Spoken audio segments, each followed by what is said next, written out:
perspektif okupasi itu bisa berbeda loh ya antara pasien dengan klien. Bahkan antar terapi saja berbeda gitu kan. Karena kenapa? Perspektif kita tuh berbeda, orang per orang tuh beda, otak beda, perspektifnya juga berbeda. Kalau dari gambar ini contoh yang paling gampang ya. Ini yang paling benar siapa kira-kira? Nggak ada, Pak. Semuanya benar. Semuanya benar kan? Karena dari dua sisi ya benar kan? Yang bilang 4 juga benar, yang bilang 3 juga benar gitu kan. Karena perspektifnya berbeda tergantung tempat tadi kan. Karena background-nya, geographical situation-nya, tempatnya ya berbeda. Satunya di kanan, satunya di kiri. Otomatis perspektifnya berbeda. Kalaupun Anda ketemu perspektif yang sama, itu berarti Anda beruntung sekali. Dan tidak hanya dengan klien ya, dengan rekan kerja, pasangan, keluarga, dan lain sebagainya. Seringkali ada clash of perspective. Oke, slide terakhir. Ada kaitannya dengan competitiveness dan ketepatan dalam melakukan okupasi. Budaya mempengaruhi pemilihan dan pelaksanaan okupasi. Budaya yang paling gampang ditubrukkan itu adalah antara barat dan timur. Nah, contohnya kalau saya bawa ke sini ya, itu recreational drug. Anda pernah dengar kata recreational drugs?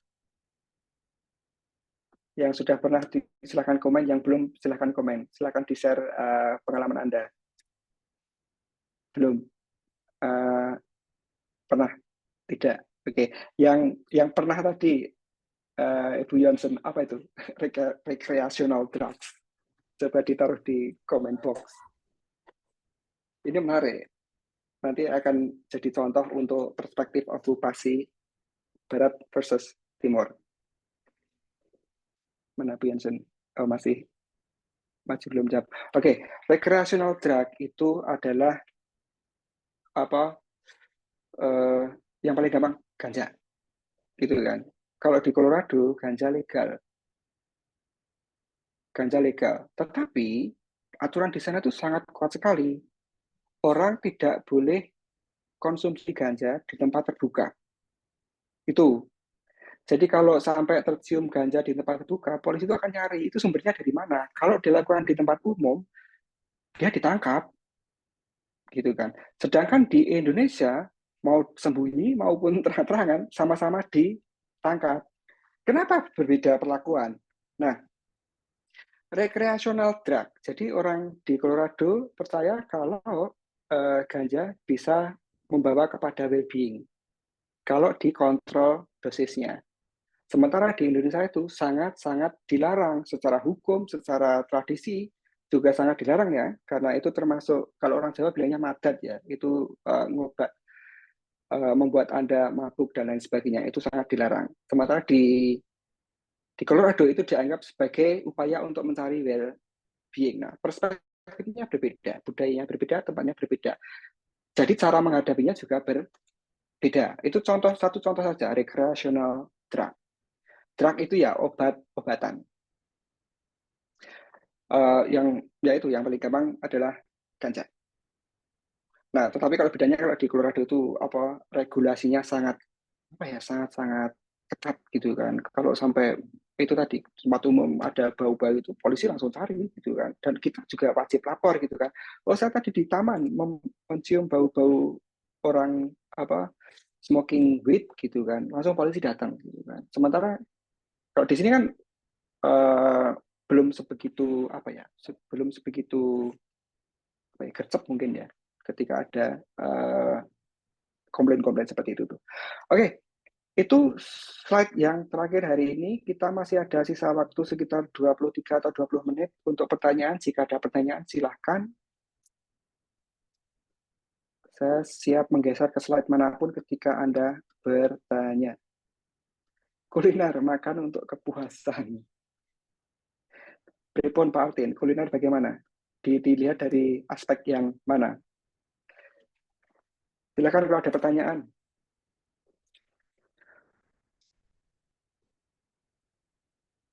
Kalau tidak ada, akan saya share pengalaman saya ketika memahami tentang, oh ada itu. Pak Abraham, silahkan. Halo Pak Eko. Halo Pak Abraham, selamat malam, silahkan. Malam Pak Eko. Saya mau tanya praktisi eh, okupasi terapis di Amerika pada Ya, umumnya banyak yang bergerak di bidang okupasional secara umum general seperti ini, misalnya biopsikososial seperti ini, atau banyak yang lebih ke praktisi spesialis gitu, Pak Eko.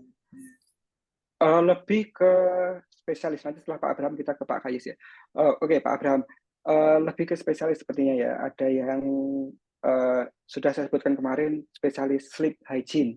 Jadi mengurusi tidur, gitu kan. Jadi fokusnya adalah meningkatkan kualitas tidur atau delivery tidur yang berkualitas, karena mereka percaya kalau tidur yang cukup dan berkualitas itu meningkatkan health and well-being, stress free, lower depression, a better blood pressure, seperti itu. Karena ada korelasi yang sangat jelas antara kurang tidur dan hipertensi, stroke, and so on. Jadi tidurnya harus ditingkatkan kualitasnya.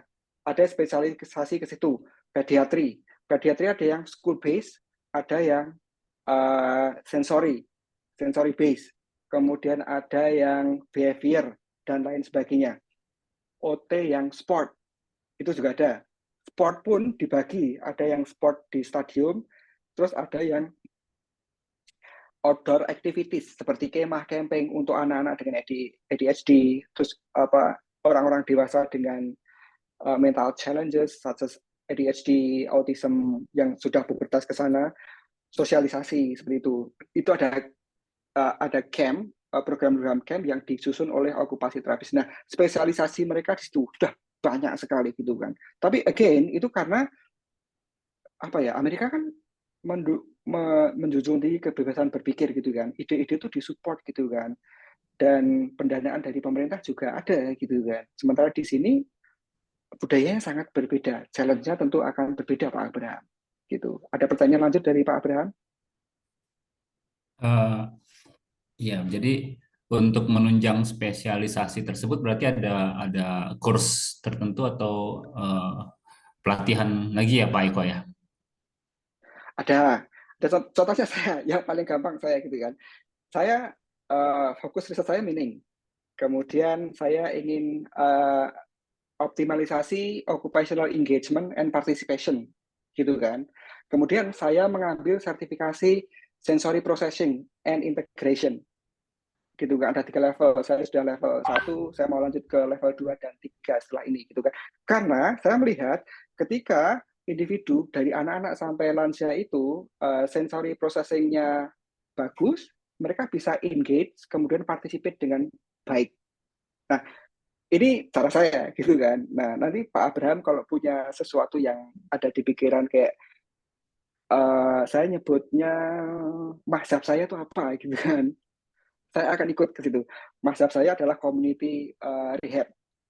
Community rehab. Jadi orang-orang yang tinggal di komunitas, kemudian OT datang untuk mengoptimalkan well-being, occupational performance mereka melalui engagement and participation gitu, dan juga mengoptimalkan occupational performance mereka. Dan salah satunya yang tool yang saya pakai adalah sensory processing. Selain saya juga menggunakan cognitive orientation for occupational performance, kemudian muscular intervention base kayak gitu. Jadi itu sih Pak caranya. Jadi apakah perlu sertifikasi khusus? Kalau saya rasa ya, karena itu membuat saya lebih dilirik oleh pemberi kerja seperti gitu. Gitu Pak. Ya, terima kasih Pak Eko. Pak Abraham, apakah ada experience, ada sertifikasi khusus selama ini? Saya pernah SIPT ya Pak ya, Sensor Integration Practice Test. Iya. Ya. Tapi nggak lengkap Pak. Itu udah lama juga, 2006.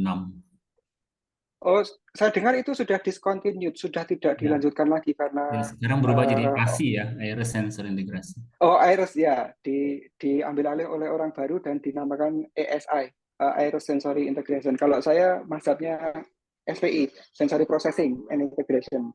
Dari Ya, Iris ke Miller, dari Miller ke Winidan. Jadi 3 orang gitu kan. ya, Karena saya tambah lagi dengan sensory profile untuk evaluation. Contohnya seperti itu. Itu saya pakai di community, di school. Kalau klinik karena saya tidak suka kerja di klinik, jadi saya tidak banyak exposure ke klinik. Saya lebih ke community dan seringkali ke school. ya. Gitu. Thank you. Thank Pertanyaan you. selanjutnya, ya sama-sama Pak Abraham. Dari Pak Kayes silahkan. Kalau ada pertanyaan selanjutnya setelah Pak Kayes, monggo. Nanti hands up, angkat tangan. Silakan Pak Kayes. Terima kasih. Oh, ini ada pertanyaan dari Arnadi. Oke, silakan Pak Kayes. Gimana pertanyaannya? Saya agak tertarik dengan statement dengan tadi bahwa terkait dengan perubahan habit tadi, Pak. Ya, Perubahan habit yang misalnya tadi kan jangan menyampaikan bahwa anak autis kan pasti kesulitan dalam perubahan habitnya ya.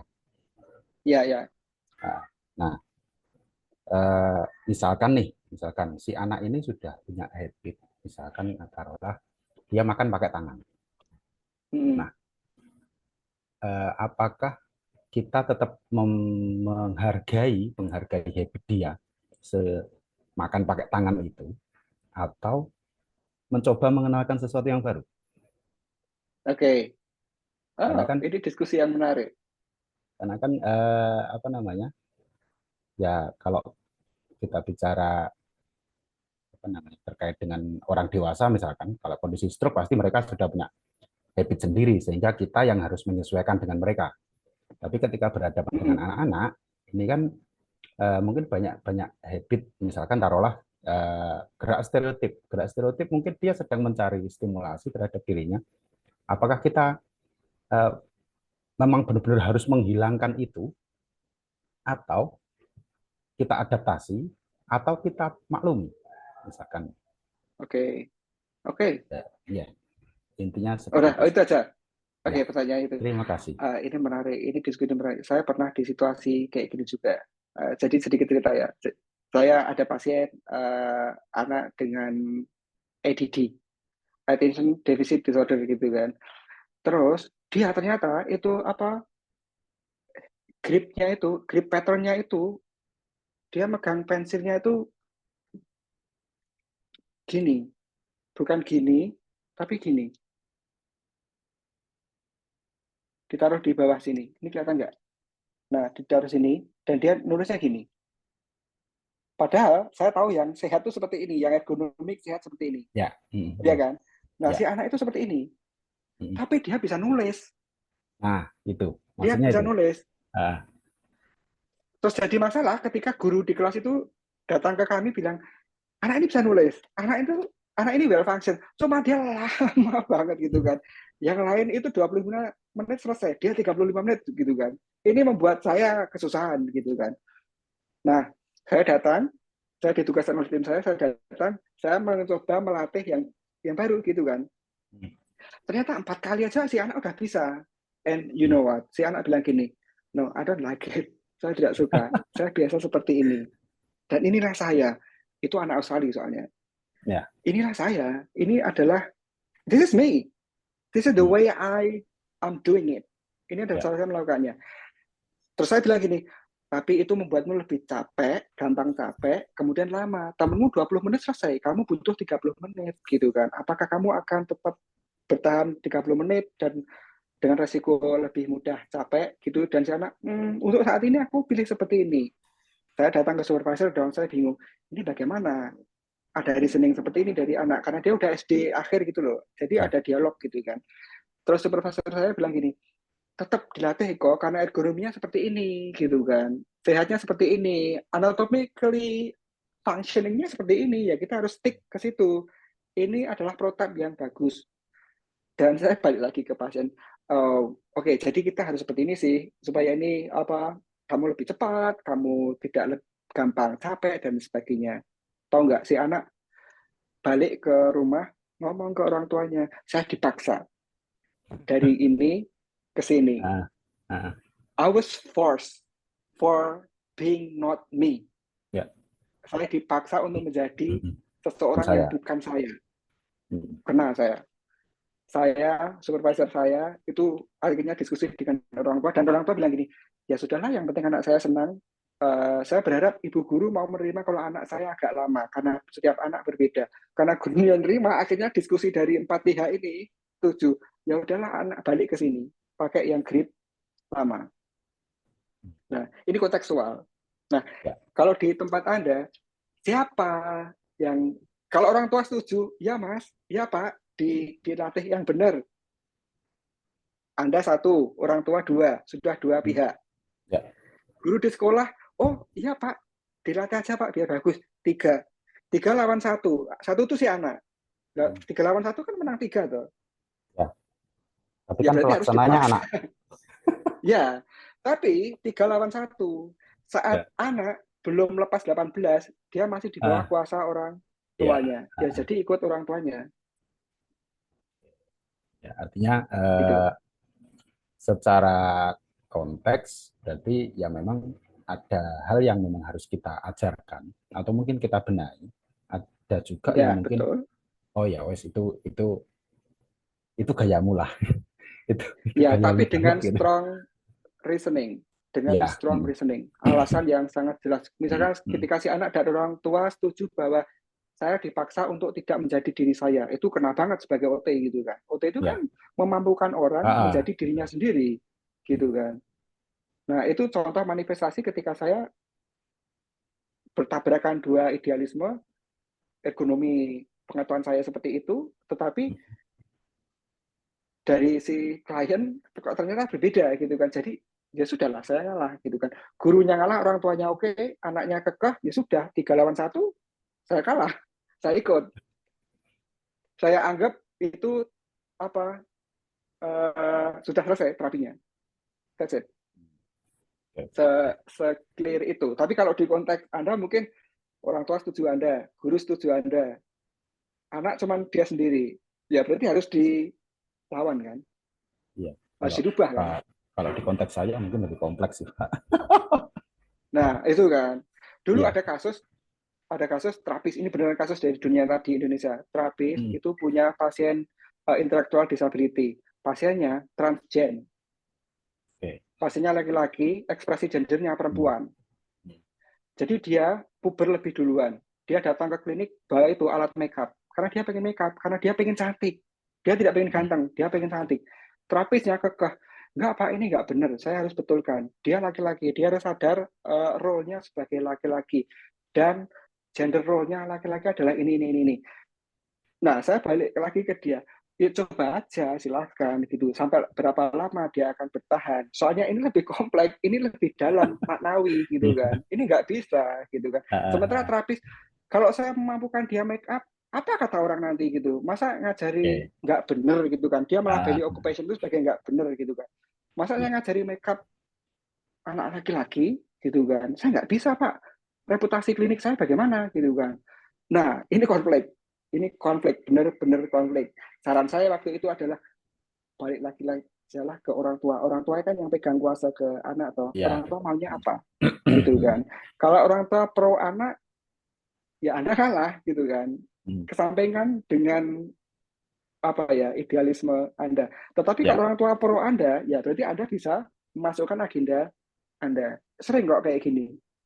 Apa konflik-konflik seperti ini. Gitu ya, Pak kembali ke apa teori dasar Pak ya, berarti client center lah.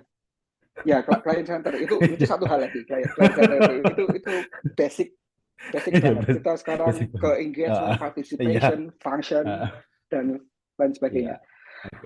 Ini saya sebelum ke Bu Yonsen, kita masih ada beberapa menit. Kita lanjut ke, maaf, ini ada pertanyaan dari Marsalina Chandra. Kalau kayak gitu mereka kerja di RS ya Pak? Mereka siapa ya? Oh, yang pengguna psikososial tadi Pak. Recreational drug tadi? Bukan Pak, itu yang tadi pertanyaannya Pak Abraham. Oh, kuliner untuk Yang kuliner, makan spesialis, untuk kepesan. yang spesialis Spesialisasi. sana itu. Oh, oh mereka kerja di RS. Oh, banyak, ada yang di klinik. Sleep clinic ada. Sleep clinic. Kemudian apa lagi ya? Outdoor activity. Itu bukan klinik, tapi seperti apa ya? Seperti gym gitu sih, lebih mirip-mirip gym. Itu bentuk kliniknya itu ya menyesuaikan gitu kan. Kalau outdoor activity kan nggak mungkin disebut klinik outdoor gitu kan. Jadi lebih mirip ke gym. Wellness center mereka nyebutnya. Kalau di Amerika, wellness center. Jadi lebih gampang untuk masuk kemana-mana. Termasuk yang Bukan di sport RS. tadi Di ya Pak, okupasi terapi apa? yang sport, yang okupasi terapi yang sport. Okupasi yang sport itu mereka masuk ke ada yang ke kayak apa lembaga olahraga atau apa gitu loh. Apa dinas olahraga apa ya? Nah, dinas olahraga mungkin ya. Sport, ada yang yoga, ada yang sport yang macam baseball, ada yang kompetisi, macam-macam jenisnya, gitu kan. Kalau yang yoga itu mereka bikinnya kayak wellness center juga, tidak gym, gitu kan. Maaf bertanya di matematika Pak Eko, kalau mau langganan jurnal OT lebih baik apa ya? Berdasarkan Pak Eko, prefer apa untuk mengerjakan tugas untuk penelitian baru? Jurnal ya. Saya pakai AJOT sih, karena saya di Amerika, jadi pakai American Journal Occupational Therapy. Dan kalau saya bikin 100% itu kayaknya hampir 90% itu dari AJOT, sisanya itu dari tempat lain-lain, British dan lain sebagainya. Tapi 90% itu dari AJOT. Makanya saya bilang kalau saya sih AJOT gitu kan. Pak Eko bertanya, menurut stage NP characteristic of skill pada stage 5 adalah expert untuk Indonesia, bisa dikatakan expert berarti juga sama bagaimana ya Pak? Apakah itu sudah dalam pendidikan tertentu ditambah dengan lamanya waktu lulusan? Itu tadi ya, balik ke kalau di Indonesia kan tidak ada penjenjangan yang jelas. Yang bisa digunakan adalah tahun sepertinya ya. Tahun Anda praktek gitu kan. Nah, semakin lama berarti Anda semakin mendekati ke expert dan semakin fokus. Kalau dibikin gampang aja, Anda semakin lama dan konsisten di satu bidang, berarti Anda semakin mengerucut ke expert. Gitu ya. Itu ke Ratna Dwi. Atau sertifikasi program yang berkelanjutan, yang masih D3, D3, D4 itu masih generalis. Bahkan S2 itu masih generalis.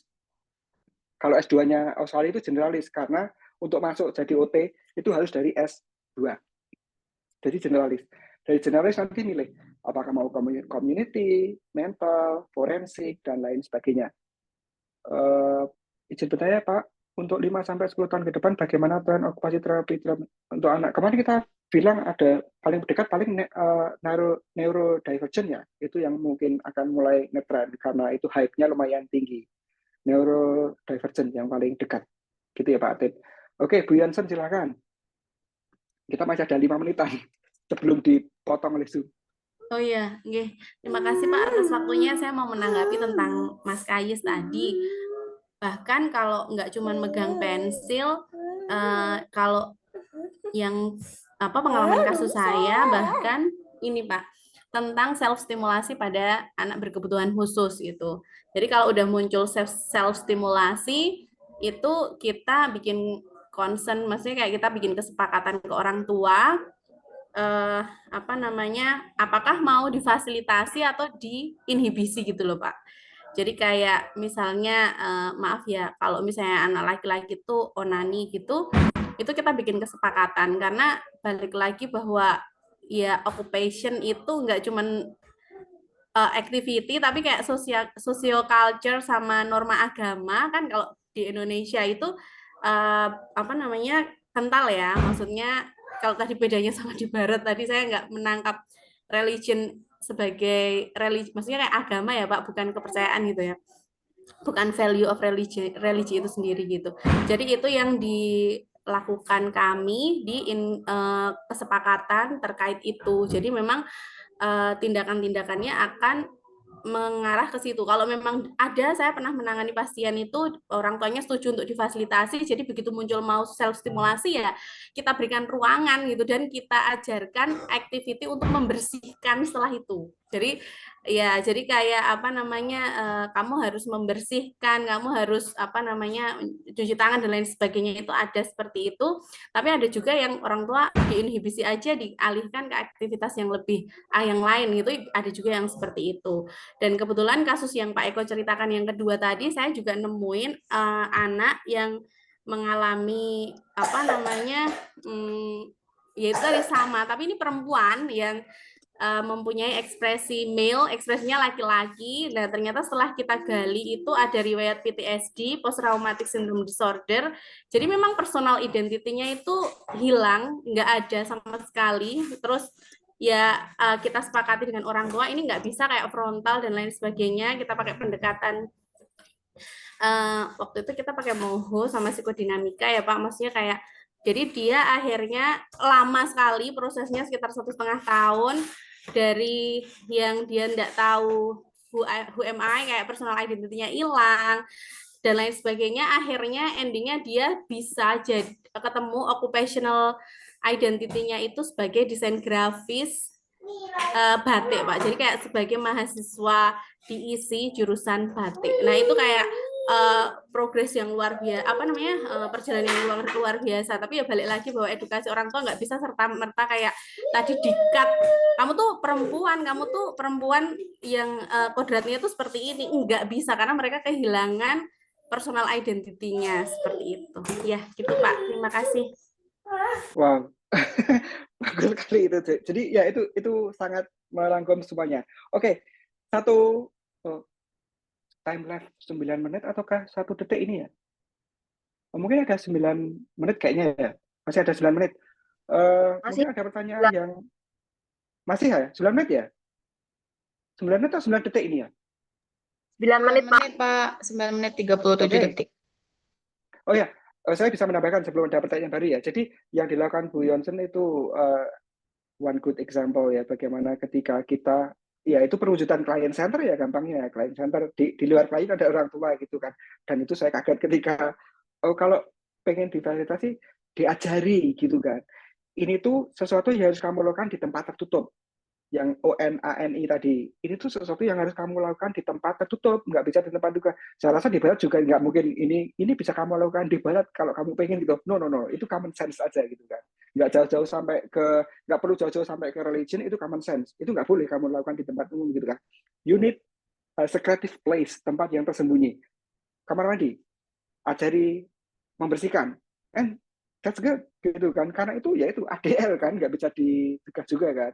Itu bagian dari ekspresi RDL dan lain sebagainya gitu. Justru kalau dia tidak melakukan itu mungkin dia akan itu sexual attack dan lain sebagainya ke orang lain gitu kan. Ya, yeah, that's a good thing, a wise one. Itu bijak sih saya rasa ya sebagai terapis okupasi saya melihat itu sebagai output yang bijak dibandingkan dengan yang tadi no nggak boleh itu.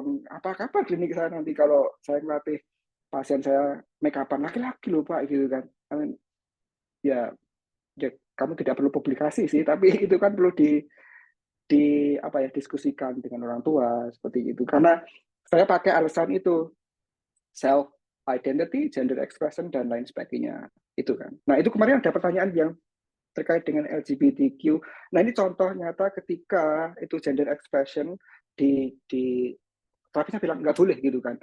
Nah itu melanggar dari visi misinya WFOT yang regardless of sexual orientation kita memampukan klien kita melakukan occupation-nya. Gender expression termasuk dalam apa ya ekspresi okupasi. Jadi kita mampukan gitu kan. Tapi kalau orang tuanya bilang janganlah Bu itu nggak baik dan lain-lain, ya udahlah kita ikut orang tuanya gitu kan. Jelas ya? Pak Kais juga ya. Nambahin Pak, endingnya pasien Silahkan. saya menemukan personal identity-nya sebagai perempuan dan dia jatuh cinta sama laki-laki. Tapi waktu itu saya udah edukasi orang tuanya, nanti kalau anaknya punya ketertarikan sama laki-laki, tolong karena orang tuanya ini di posisi tertentu gitu ya secara sosial, saya bilang nanti kalau anaknya sudah mulai ketertarikan apa namanya terhadap laki-laki, tolong jangan di-cut dulu, kita gali dulu, kita fasilitasi perasaannya gitu. Nah, ya itu orang tuanya mendukung. Oke, ini yang perlu mungkin perlu saya share di sini ya.